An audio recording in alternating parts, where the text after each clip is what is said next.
Vole, Dumbo. Vole. Baby of mine.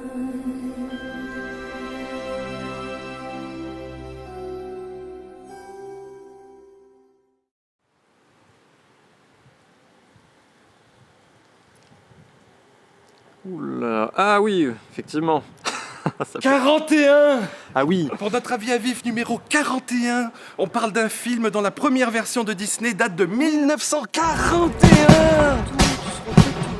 41 étoiles dans le ciel sont alignées. Bon, première version, disons-le, hein, signée par Ben Sharpstein. Oui, Qui voilà. a déjà fait Pinocchio avant. Hein. Dumbo, qui d'ailleurs, je trouve, était un défi très risqué. Funambule, hein, ça reste dans vrai. le monde du cirque. Et en même temps totalement adapté quand même à Tim Burton. C'est vrai qu'on parle Voilà. du cirque, l'univers aussi de l'Oni, parce que Dumbo, c'est le rebut. Après cet éléphant-là, je sais que t'as une petite réserve toi, sur cet éléphant, mais bon, moi personnellement, ça me gêne Bah, pas. disons Mais- que un éléphant, c'est lourd. Ça peut même pas sauter, un éléphant. Je sais pas ce qu'il met dans ses oreilles, le Dumbo, mais je crois que ça intéresserait tous les otorinos du monde, voire même les industries pharmaceutiques, qui sait, hein. Oui, mais la magie, voilà. Sur le dessin animé, pourquoi pas? Elle passe Enfin, mieux, dessin. elle passe mieux, je te l'accorde. La magie avant tout, moi je pense qu'on peut passer outre. Enfin, en tout cas, moi j'ai pas eu de soucis, surtout que pour moi c'est assez réussi ce qui entoure Dumbo. Enfin, Qu'est-ce que... Ah mais oui, tiens. Qu'est-ce que c'est que ça? Eh bah dis donc, Quelqu'un abandonne de drôles de choses ici. c'est vrai. Ça a l'air de bien t'aller, hein. Faudrait essayer, hein. Et surtout, je trouve que ça va bien avec le film. C'est vrai. N'ai-je pas l'air de Mystère Van de Fer? Un petit peu, je l'avoue. Joué par Michael Keaton, quand même. Eh oui, Ah oui. Batman se retrouve confronté au pingouin, Danny DeVito quand même. mais les rôles ont changé. J'aime bien ce bascule où il jouait donc le gentil, et là on a l'impression qu'il va dans la peau presque de Max Schreck, qui était... C'était dans Batman le défi. Enfin, c'était. Surtout que maintenant c'est Danny DeVito qui s'appelle Maximilien. Tu parles d'autocitation, je me demande si de ci de là il n'y a pas une petite référence à Alice. Notamment l'un des deux enfants par qui le point de vue sera porté, c'est une jeune fille qui encore une fois veut vraiment s'émanciper de la condition féminine de l'époque, C'est ça. qui est déjà passionnée par les sciences. On reconnaît très bien sa version avec Mia Wasikowska. Oui, C'est vrai qu'on peut penser, oui, Alice au Pays des Merveilles. Eh oui, Alice, toujours Alice. Mais même le principe, le contexte, Dreamland, ça rappelle Wonderland. Mais oui. On C'est ça. entendrait même, en plein milieu de ce cirque, une citation issue du livre d'Alice. Ah. Écoute. écoutons. Je ne puis l'expliquer moi-même, répondit Alice, parce que je ne suis pas moi-même. Tout est là. Parce Oui, qu'on reparle de Batman, le oui. pingouin, mais bon, il n'y a pas que le pingouin chez Batman. Hein. En parlant de cirque et de pays des merveilles, hein, dans la série animée Batman, mon cher homonyme fait aussi une petite apparition clownesque. Ah, j'arrive toujours à le placer celui-là, même dans un cirque on le croise. Ouais, même là-dedans. hein. Il revient, c'est vrai. Eh oui, J'ai encore réussi à placer Gervis Tech. c'est vrai. Merci Gervis. Merci Jarvis. À votre service. Bon, ceci étant dit... Ceci étant dit, oui. Ceci étant dit, alors c'est vrai que c'est un film déjà qui fourmille de concepts non seulement visuels, mais je dirais de moments, de micro-moments de génie. Dans micro-moments, il y a un moment. Ça ne se contente pas d'être des images, de belles images. vrai. Ce sont vraiment de belles émotions, de beaux instants. C'est ça. Il y a des fulgurants où à un moment donné tout se cristallise, tout est en osmose. Bah c'est pas un décalque image par image de l'original déjà, ça fait plaisir. Même si on retrouve dans une première partie que je trouve un peu longue à démarrer, c'est vrai. Voilà, on retrouve un peu le Disney. Oui et non, pas tant que ça, parce que dans le Disney, c'est un peu le même point de vue que La Belle et le Clochard. On était Oui. très animaux-centrés. Et donc là, dans la première partie du film de Burton, les humains sont là. Les humains sont là. Ouais. D'ailleurs, c'est pas Dumbo le personnage principal. Non, c'est pas. Voilà, c'est plutôt la grande qualité, c'est-à-dire que tout le monde gravite, il est le cœur de l'attention de chaque personnage. Alors que le scénario, on lui sent vraiment des élans forcés. On sent vraiment que le scénario, il est pas à l'aise. Ah oui, il y a des Scénario. facilités quoi, il y a des raccourcis. Il y a des c'est- raccourcis, des rapides. D'ailleurs, en règle générale, j'aurais tendance à dire que depuis un certain temps, Tim Burton, il est pressé. trop Il est pressé, il a des idées, mais il veut finir, il veut finir, il veut finir, il veut finir. Oh mon dieu, ça fait peur. Non mais... Il prend plus son temps. Et puis, Tim Burton, on le reconnaît grâce aussi à ses grands pré-génériques. Mais oui, mais là malheureusement, c'est toujours pas au niveau de ce qu'il nous a offert. Il y a une idée là, il y a ce train qui file dans les paysages avec des surimpressions. Encore que je trouve que l'idée visuelle est pas toujours aboutie, mais en tout cas, il y a une intention. En plus, le train, il méritait bien. Mais oui, Qu'est-ce qu'il y avait marqué sur la locomotive du train? 41. Eh oui. 41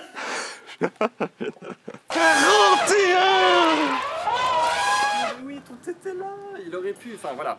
Et puis surtout, il a tendance à moins vouloir faire peur, moins inquiéter. Ah ouais, ouais, ouais. D'ailleurs, il le dit lui-même. Dans sa première moitié de carrière, jusqu'à maintenant, il faisait des films pour lui. Et maintenant, il fait des films pour ses enfants. Donc et je crois que c'est symptomatique. C'est-à-dire qu'il n'ose plus cette complexité presque psychologique d'aller dans l'abîme émotionnel et dans les tréfonds de ses personnages. Le point de vue enfantin.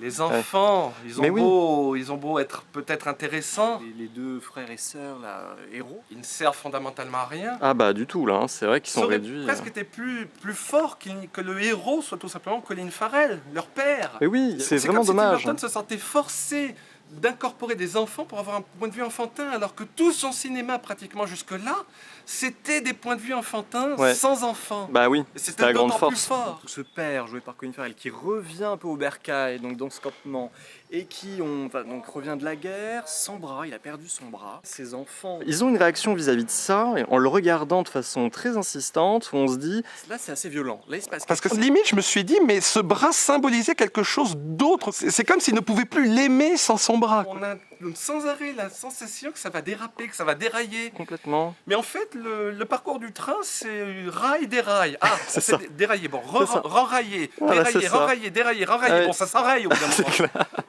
Eh, ça s'oreille pas, non, Oui, non. justement, mais ouais, Enfin, voilà, bon, je raille un peu. c'est clair. C'est vrai que la guerre, on la ressent pas, le traumatisme de la guerre. On se demande même à quoi ça sert qu'ils sont amputés d'un bras. À la rigueur, on y retrouve un concept qu'aime énormément Tim Burton, notamment sur les bras, les mains déformées, un peu à la C'est ça. Édouard Romain d'Argent. Mais là, ça s'insère pas. En tout cas, moi je le voyais devenir, complètement déraper, perdre ses moyens, sombrer un peu dans cette folie due au traumatisme de la guerre, tout ça. Pas du tout. Et Voilà. rattrapé par ses enfants. Il y a vraiment le thème de la famille qui est prépondérant, presque omniprésent. On fait tous partie de la même famille. Dumbo qui est à la recherche de sa mère, la mère aussi des enfants qui, selon la grande tradition disneyenne, Et est mort. Danny DeVito, c'est symptomatique aussi. voilà, il n'a pas de frère justement, il a l'air d'en souffrir. Ça. Mais en fait, il y a un manque de background qui est quand même très très dommageable. C'est-à-dire que tous ces personnages-là n'existent pas par un passé qui les caractériserait en tant que tels, ou alors c'est esquissé autour d'une phrase et c'est jamais poursuivi. On sent vraiment, voilà, le scénario est continuellement poussé. Par exemple, l'éléphanto, Oui. Ah oui. elles ont quoi ces oreilles? Oui, Il est c'est pas ça. moche. Et même le cirque devrait être fier. Complètement. Peu importe qu'il ait des difformités au niveau des oreilles, ça le rend unique. Et c'est ce qu'ils aiment dans les cirques. Bah absolument, c'est tous des bêtes de foire et ils sont là pour ça aussi. C'est vrai, parce qu'il y a une scène que je trouve violente au tout début, quand Dumbo est grimé en bébé, Oui. avec carrément la tétine dans la bouche. Il y a vraiment Mm. cette idée de se servir, d'objetiser Ouais. les âmes, les Complètement. animaux Ouais, en ouais, ouais. l'occurrence. J'ai senti de la part de Burton presque une dénonciation assez acide quoi, à ce Ah, moment-là. complètement, ouais. Mais après, ils se mettent tous à le pointer du doigt. C'est ça. Voilà, Ça, il y a un vrai souci là-dessus. Oui, oui. Je me sens visé, c'est normal. Oui, sans doute. Là, c'est le mur. Bon, c'est pas grave. Il s'en remettra, lui, je crois. Oui, l'autre aussi moment qui m'a bien plu aussi dans une sorte de transformation de Dumbo, c'est quand il est transformé en clown triste. C'est déjà pris du dessin animé, Oui, les bien pompiers, les flammes C'est à vrai. éteindre. Tout à fait. Et là, finalement, on lui accole une expression qui lui serait assignée, obligée, voilà, de façon contrainte, quoi. C'est Tu es triste, tu es triste. c'est un ordre. Parce que tu as un phénomène de foire, tu es différent et tu ne pourras jamais t'intégrer. Enfin, il y a un côté assez violent là-dessus, c'est plutôt bien vu. Mais voilà, encore une fois, la cruauté vis-à-vis de Dumbo, moi, je la ressens pas beaucoup. Hein, c'est quand même... Bah, c'est vrai qu'on ne la ressent pas de la part des autres envers lui, Ouais, parce qu'elle est forcée, ouais. mais on ne la ressent pas non plus de son point de vue à Dumbo. On ne ressent pas qu'il en souffre. Ben non. Il souffre surtout du départ de sa mère. Mais... C'est- Et encore, c'est là, mais j'ai l'impression que c'est... Survolé. Ça aurait pu aller... Survolé, après on parle d'un éléphant qui vole. Oui, mais quelques scènes, effectivement, tirent leur épingle du jeu. Notamment une, n'est-ce pas? Les éléphants roses. C'est ça. Mais oui, t'as besoin de t'élever, je comprends. Pour parler de ce genre de scène, il le faut. Il le faut, tu as raison. C'est un film d'élan. Il y a des tas d'élans. C'est pour ça que ce sont les élans qui sont le mieux filmés dans les envols de Dumbo. C'est vrai. Ouais, non, ça, c'est... Quand je dis élan, je parle d'éléphant, hein, pas d'élan. J'ai la sensation qu'il voulait lui donner un autre statut que dans le dessin animé, l'incorporer Ouais. plus dans le scénario. Mais bon, on réatterrit peut-être un peu trop tôt, hein. Ouais, c'est aussi... Ouais. Dans l'original, ce qui est la grande trouvaille, c'était aussi de faire en sorte que Dumbo était un peu alcoolisé. Bel exemple pour la jeunesse. En fait, tout le long du film, disons que l'avion n'avait pas décollé, mais la piste d'atterrissage était déjà en altitude. C'est vrai. C'était déjà une piste d'atterrissage voilà. hors du commun. Ouais. Le film a vraiment, pour moi, décollé au début de cette scène, et il a réatterri juste après. C'est vrai. C'est dommage. Mais encore une fois, la piste d'atterrissage est suffisamment élevée pour que ça fasse illusion. Oui. Déjà, la colorimétrie qui change, tout ce rose pourpre violacé qui envahit l'écran, puis cette musique. D'ailleurs, c'est à ce moment-là que j'ai aussi reconnu Danny Elfman. Oui, parce que un peu Toi abonné... aussi, t'es de retour, viens m'embrasser. C'est ça, il n'y a personne. Bon. Oui, il n'y a personne, parce que la scène ne dure pas assez longtemps. La musique, c'est une transe en fait, ça devient une hypnose. Il y aurait presque une lecture infernale. Et ça aurait même pu virer au cauchemar d'ailleurs au bout d'un moment. Parce que je trouve déjà que ça vire un peu au cauchemar dans une virtuosité absolument envoûtante. Quelque chose d'hypnotique, hein, vraiment. Voilà, où les éléphants d'abord se divisent comme des cellules. Je ne sais pas si un généticien pourrait y voir une métaphore. Malheureusement, ça dure 3 minutes. Et encore, je suis peut-être gentil. Hein. Une limite, d'une certaine manière, un peu trop répétitive. Il n'y a pas forcément beaucoup d'évolution. Et surtout, elle a un autre défaut. Eh bien, ce n'est pas que dans la tête. Elle n'a aucune justification, c'est ça. On nous dit que finalement tout le monde la voit. Déjà, ça pose un problème. Comment est-ce que des artistes de cirque, aussi renommés soient-ils, arrivent à cette époque-là, en plus, où les effets spéciaux en sont vraiment qu'à leur balbutiement, comment ils arrivent à animer, parce qu'ils sont vraiment animés, ces éléphants roses en bulles de savon. Complètement. C'est pour ça que j'aurais trouvé que c'était plus fort que ce soit dans le point de vue de Dumbo. Il aurait pu retrouver en ses formes d'éléphant vide sa propre mère qui lui manque, l'absence maternelle. C'est filmé comme ça en plus, dans son œil. Encore une fois, ça fait partie de ces défauts-là où tout va trop vite. Eva Green aussi, elle nous est présentée, c'est ça qui est quand même génial, comme une sorte de potentiel méchant au début. Tout à fait le genre de personnalité que Burton aime dénoncer, quoi, tu sais, l'espèce de pourri riche. Pourri. Et de l'avoir un peu réduite à ce personnage fonction, et puis totalement, et puis avec un revirement, au bout de 2 scènes, elle est déjà du côté des gentils. Dumbo a l'air très facilement de lui pardonner son comportement. Il se laisse très facilement adopter. C'est ça. Alors que pourtant, on dit qu'un éléphant n'oublie rien. Hein. Un éléphant n'oublie jamais où il a mis sa trompe. En plus, sa relation avec Michael Keaton, le méchant, donc, est très très intéressante et limite un jeu de manipulation qui aurait pu mener très loin. Mais complètement. On ne comprend pas vraiment quel est leur lien, leur relation. Et pourtant, elle est entièrement sous son emprise malgré elle. Il y a presque un jeu de chantage, un jeu de rabaissement aussi toujours. N'oublie pas tout ce que tu me dois, tout ce que j'ai fait pour toi. Qu'est-ce qu'il sait d'elle? Pourquoi il la tient autant en son pouvoir? Voilà, le mensonge derrière les apparences. Ce thème du faux semblant que affectionne assez aussi Tim Burton. Et Dreamland, ce lieu, c'est un peu Disney, cette usine à rêves totalement merveilleuse. Et puis finalement, on se rend compte que c'est que l'argent, le capitalisme derrière. Hein. Burton arrive quand même à presque à le corrompre de l'intérieur avec cette île au cauchemar. Et ça, c'est un peu Burton qui corrompt cette usine Disney devenue mercantile avec son goût pour la noirceur, pour quelque chose d'alternatif en tout cas. C'est vrai, c'est vrai. Après l'île au cauchemar, je trouve qu'elle est insérée dans l'histoire de manière un peu brutale. Elle n'est pas vraiment amenée. Elle n'a pas le droit finalement au rêve, elle est dans le cauchemar. Elle n'a pas le droit d'être amenée avant son véritable rôle. Complètement. Mais mine de rien, ça fait un peu un effet de cheveux sur la soupe à nouveau quand elle arrive. En fait, c'est une continuité de cheveux sur la soupe, presque. Presque. Hein. De très beaux cheveux, de cheveux très soyeux, de cheveux d'or, étincelants, resplendissants, flamboyants. Mais voilà. Sur la soupe. Il reste un personnage dont nous n'avons toujours pas parlé. C'est vrai. Vraiment. La tête de ce Dreamland. Hein. Ah, parlons-en de l'homme qui avait peur du noir. Oh là là, oui, moi aussi d'ailleurs. Michael Keaton en tout cas. Qui pour le coup n'est plus un chevalier de la nuit parce que la nuit, le noir, il a l'air d'en avoir une frousse bleue. Où finalement on aurait aimé qu'il ait plus peur du noir que ça. Hein. Cette scène, tu sais, où le parc est plongé dans l'obscurité, il demande de la lumière. De manière tellement insistante, tellement désespérée, qu'on se demande pourquoi. Et surtout, c'est ça qui va mettre le feu à son cirque. Ce même climax aurait pu être transcendant si justement on avait développé une psychologie chez Michael Keaton en lien avec la peur du noir, qui est une peur aussi très enfantine par excellence. Parce que qu'est-ce que le cirque justement?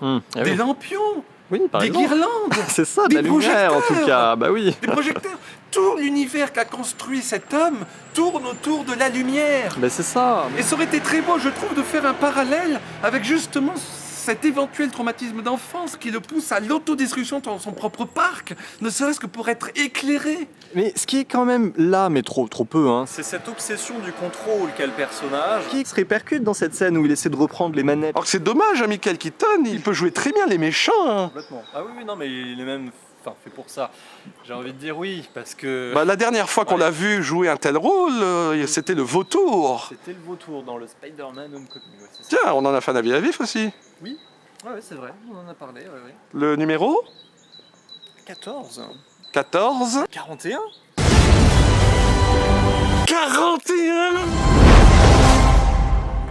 Oh mon dieu, mais non, mais vraiment il y a un alignement là, c'est pas possible. Le cosmos est aligné sur soi. C'est un auto-alignement. L'alignement lui-même est aligné. Alors on se raccroche quand même à Dumbo, qui est quand même une vraie réussite, je trouve. C'est vrai que... Dumbo. D'ailleurs, dans la mise en scène, t'as remarqué comment son nom lui est trouvé? Parce qu'en réalité, c'est Ah ouais. Jumbo Junior. C'est vrai, Dire Jumbo. Le dé de dire est tombé, fait Dumbo. c'est ça.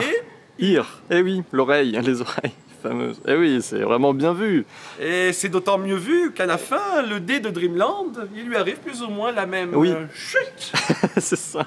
Ah oui, non, on perd. Ah oui, non, mais ce qui devient un Rimland, du coup. Qui ne veut pas dire grand-chose, peut-être, mais bon. Bon, pour finir, je vais déposer là les affaires du méchant. Ah oui, voilà. Laissons-le en paix. Voilà. Parce que je tiens... Voilà. Parce que je tiens cette fois à être un peu plus gentil avec le film. Mine de rien, il y a quand même pas mal d'envolées lyriques, de force. Ça fait plaisir et surtout que j'ai l'impression que Tim Burton, depuis 3 ou 4 films, est toujours à chaque fois sur une pente montante. Donc j'ose espérer que son numéro 21, parce que là c'était son 20e, C'est 20e, eh oui. continue cette lancée. C'est vrai. Son envol, bien sûr. Von. Son prochain film, il doit s'appeler Von. Ah oui, je vois de quoi tu veux parler. Eh oui. Parce que on connaît certainement le grand Amadeus C'est vrai. sur eh la oui. vie de Wolfgang Amadeus Mozart. Miloš Forman, oui. Mais on connaît moins. On connaît moins Von sur la carrière de Ludwig von Beethoven. Ah, c'est vrai. C'est vrai que ça lui irait bien. Eh Tu oui. trouves pas? Imagine le Danny Elfman qui réadapterait la 7e symphonie. 41. Oh mon dieu. 41. Et non, 42. Raté.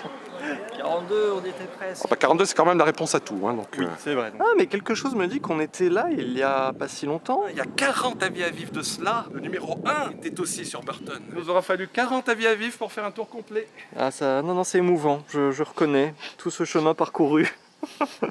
Eh oui. On pourrait même s'arrêter là. Hein. On pourrait. La mais- boucle est bouclée. La boucle est bouclée. Mais pourquoi pas... Si on faisait un deuxième tour, Oui, allez. bah, c'est pourquoi comme pas. dans les manèges. Au Hein. bout d'un tour, on en a un second gratuit. Allons-y alors. Donc, parlons maintenant de... Alors le film, bon, exceptionnel. Moi, Ah, très bon je film. t'accorde. Ah, vraiment. Ah oui, n'est-ce pas? Ah, bah alors. Voilà. C'est... Vraiment, Oui, mais tout à fait, tu as raison. c'est poignant. Et puis surtout, oui. Vraiment, là. Oh, Je crois que... ah, mais Comment dire, c'est il n'y a vrai. qu'une chose à dire. 41.